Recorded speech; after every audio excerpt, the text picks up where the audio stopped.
Joining us now, senior member of the Foreign Affairs and Judiciary Committees, the new chairman of the House Ethics Committee, Democratic Congressman Ted Deutsch of Florida. Congressman, good to have you with us. Thanks, Willie. We were just saying we traded up Deutsches in that seat. We lost Donnie and we gained a congressman. With all due respect, of course. Worked out for me. Yes.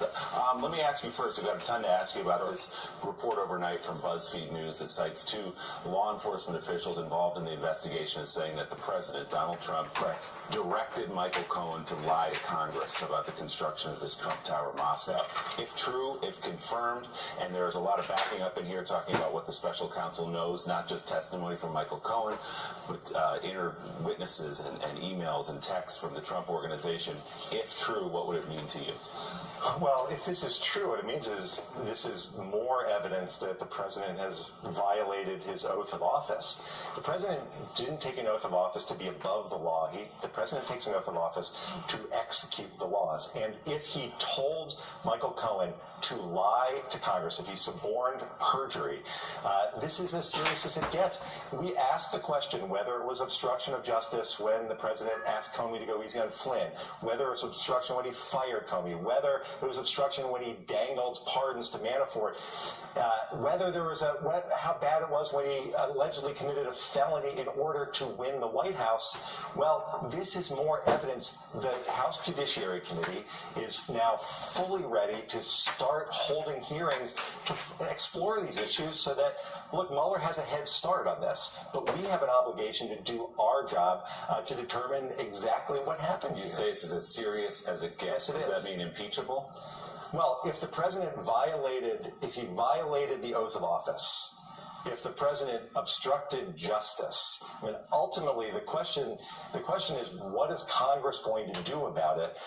We have, and the follow-up question, which is the one that we've all been asking, is if it's clear that he broke the law, will there be Republicans who are willing to stand up for the Constitution and the oath of office that the president appears to have violated? That's the Republicans. Yeah. But if the Mueller report reveals what's reported here, that the president suborned perjury from Michael Cohen, he should be impeached? If the president of the United States, if this report is true, the president of the United States violated the law, if he told Michael Cohen to commit perjury, then certainly that's going to go into the whole discussion we have about whether or not the president should continue to be in office. That alone does not warrant impeachment?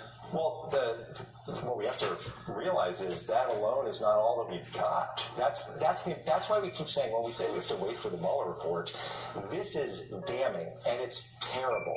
The fact that the president told Michael Cohen, his cover-up lawyer, to go and to commit a felony in order for him to get the presidency, and then tried to cover that up, those two things are awful enough. That's before you even get to the Mueller report and Russia and all of the huge news that's broken on Russia. About the Stormy Daniels payments. Can I bring up, so the part of the problem with this from a perspective of somebody who is not, sort of like looking to tear Trump apart, is that there were two problems with the preceding stories. The Stormy Daniels thing is a campaign, appears to be a campaign finance violation. You could say, well, you shouldn't overturn the results of the election for a campaign finance violation. Comey fired, the president is within his constitutional authority to fire officials of the executive branch. Subordination of perjury on a question of whether or not he was having conversations about an office building in Moscow does not rise to the level of the president exercising his constitutional authority, and is not a is not the sort of thing that no one has ever really been successfully prosecuted for. But can I just push back a little on this suggestion that there are laws that the president can violate that aren't that serious, which is essentially your argument. That's your argument. So when people try to write off the fact that, well, it's just a campaign finance violation, and we shouldn't overturn the election. Let's remember, it's a campaign finance violation, a felony that the president committed in order to win the White House. Right. And when you talk about it's just suborning perjury about, it doesn't matter what it is, about anything. Shouldn't we expect the President of the United States not to tell the people who works for him to go into Congress and lie? I'm just making a political argument. In other words, the Republicans have a strong case to make that you don't overturn the results of the election for a campaign finance violation. I don't know that anybody would have a good argument to make to say that the president is permitted to suborn perjury. Let's take a brief break from the I word, okay? You're in the Foreign Affairs Committee. Can you give us a read-in this morning, an accurate read-in this morning in our policy in Syria? We just lost 4 Americans a few days ago. I wish I could. You can't. I can't, and it's not for lack of trying.